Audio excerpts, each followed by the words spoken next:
Yesu n'umwami. Comfort People Ministries. Ushimiye ko udahwema gukurikira ibiganiro bya Ishyo TV. Yewe ndi Alani Claude. Niba ukidusura bwa mbere byiza nuko wakanda subscribe.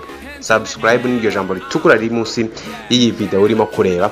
Ubundi numara gukanda subscribe kandi kuri iyo nzogera kugira ngo iteka uko tumaze gutunganya inkuru ujye ubu wa mbere mu kuzibona. Ni inkuru ibabaje, ni inkuru igoye kuyumva, ni inkuru itoroshye kwakira, ariko ubuzima niko bugenda. Umuhanzi Jay Paul yitabye Imana. Mwamumenye nka Tuyishimire Joshua, mwamukunze mu ndirimbo nyinshi zitandukanye za hip hop. Jay Paul yari inyenyeri ya hip hop, ariko uyu munsi ntabwo akiri mu isi y'abazima. Nta kundi. Umuhanzi Jay Paul yarari muri gereza ya Mageragere, aho yarakurikiranyweho ikoreshwa ry'ibiyobyabwenge, ariko uyu munsi ntabwo akiri muzima, yitabye Imana. Reka tugaruke ku nkuru irambuye. Mu bitangazwa n'abantu batandukanye baravuga ko Jay Paul nyuma yo kugera muri gereza ya Mageragere habaye igikorwa cyo kuvanga ibintu bitandukanye byakwitwa ibiyobyabwenge. Mu makuru, umunyamakuru wa Radio na TV10 Oswald Mutuyezu yadutangarije nuko Jay Paul ashobora kuba yaravanze ibintu afatanije n'abandi bantu batatu, ariko Jay Paul bikaza kumuzonga.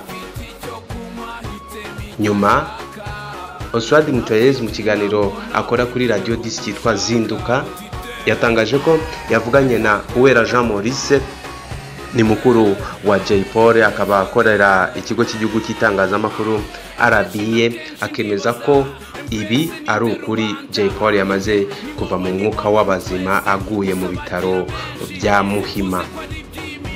Bakwibaza uti Jay Paul azize iki? Jay Paul agiye gute mu gihe yari yamaze guhabwa itariki yo kuburana? Gusa ni ubuzima. Reka twumve agace gato mu majwi ya Oswald aho yagarukaga ku kuba Jay Paul yamaze kwitaba Imana. Ya RCS ariko nuko nguko bimeze. Nuko nta kindi cyari bumwice. Umuntu twaganiraga yambwiraga ati hariya hari ibyo kurya, gereza iragabura, ariko nanone n'abafite amafaranga hari ukuntu bagura ibimeze neza kurushaho muri za kantine.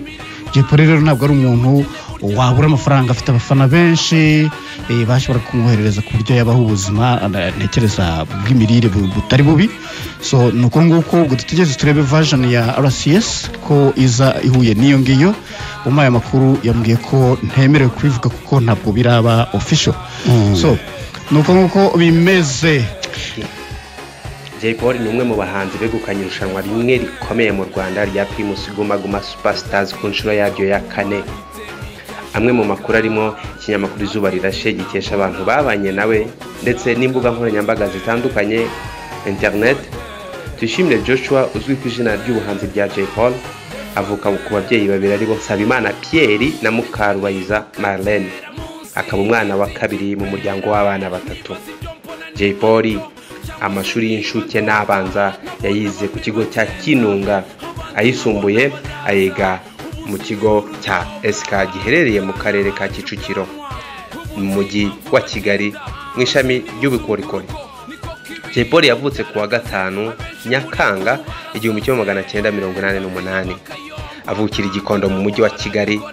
N'ubu hari abavuga ko yaba yaravukiye mu Kinigi aho mu karere ka Musanze mu ntara y'Amajyaruguru.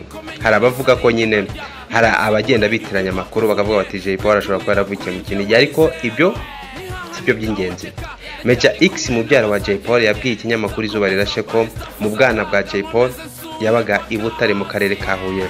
Major X yagize ati Jay Paul twarabanye tukiri abana, aho twabaga ahantu bita ku Mukoni ujya Itumba urenze kuri kaminuza nkuru y'u Rwanda. Tuyishime akaba afite umwana umwe w'umuhungu yabyaranye na Nirere Hafsa, bivuga ko banabanaga nk'umugore n'umugabo nubwo batasezeranye imbere y'amategeko.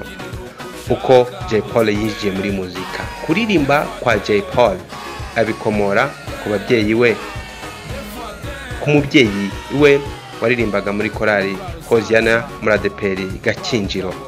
Ibyo byatumye uyu muraperi nawe aririmba muri korali y'abana. nkuko bitangazwa n'aba Jay Polly mu bwana bwe muri icyo gihe.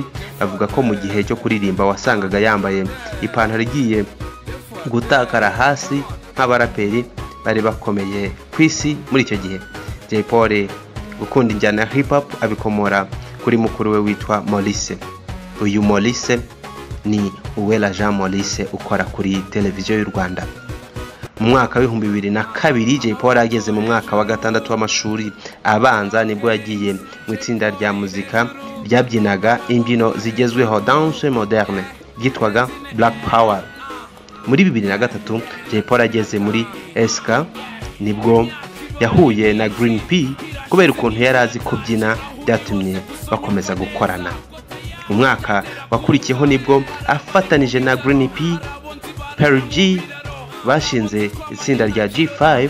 Icyo gihe bandika indirimbo batangira no kujya muri za studio. TFP yakoreragamo witwa BZB ari naho bakoreye indirimbo ya mbere na Kupenda yari ikozwe mu njyana ya R&B. Muri 2004 nibwo Jay Polly na Green P bakoze indirimbo ikozwe mu njyana ya rap bayita Hip Hop Game. Uburyo Jay Polly yinjiye muri Tough Gang kubera ko yari amaze kubona ko afite impano yo kwandika indirimbo. We na mugenzi we Green P baje guhura na Lick batunganyaga indirimbo muri icyo gihe muri studio yitwa ONB ikorera ku Kicukiro. Yumvise ukuntu baririmba abahuza na Bulldog, nuko ibyo tsinda rivuka rityo. Zimwe mu ndirimbo bakoze ariko zitamenyekanye ni Money yakozwe na Jay Polly, Green P akora iyo yise Nyumvira, naho Bulldog akora Abirabura. Impamvu izi ndirimbo zitamenyekanye inshuro nyinshi no kubera ko zitari zitunganijwe neza. Amajwi yazo wasangaga atameze neza kubera ikibazo cy'ibyuma byabaga bitameze neza. aho Lick igereye muri studio ya F2K nibwo batangiye gukora indirimbo ndetse zirakundwa zitangira kugera hanze na Target ku mutwe nka Kwicuma n'izindi.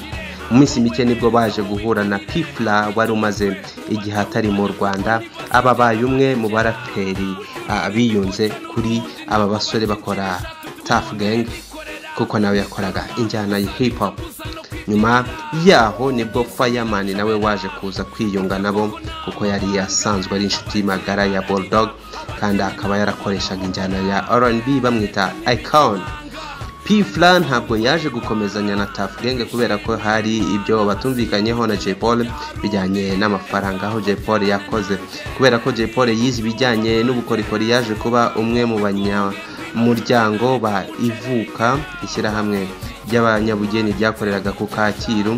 Mu mwaka wa 2009 biba ngombwa ko amara amezi 6 aba i Rubavu akorera muri atelier ya Ivuka aho yakoraga akazi ko gushushanya. Jay Polly yagiye akora indirimbo zitandukanye muri izo ndirimbo harimo akanyarira-jisho, ndacyariho ndahumeka, ndetse byaje kumuha n'amahirwe yo kujya mu marushanwa ya Guma Guma Superstars akaza no kwegukana ku nshuro ya 4. Muri 2011 nibwo Jay Polly yatorewe kujya mu marushanwa ya Primus Guma Guma Superstars ariko ntiyegukana umwanya wa mbere kuko baje gutwarwa na Tom Close. 2012 Jay Polly yabaye wa kabiri akurikiye King James we kukanyiri rushanwa.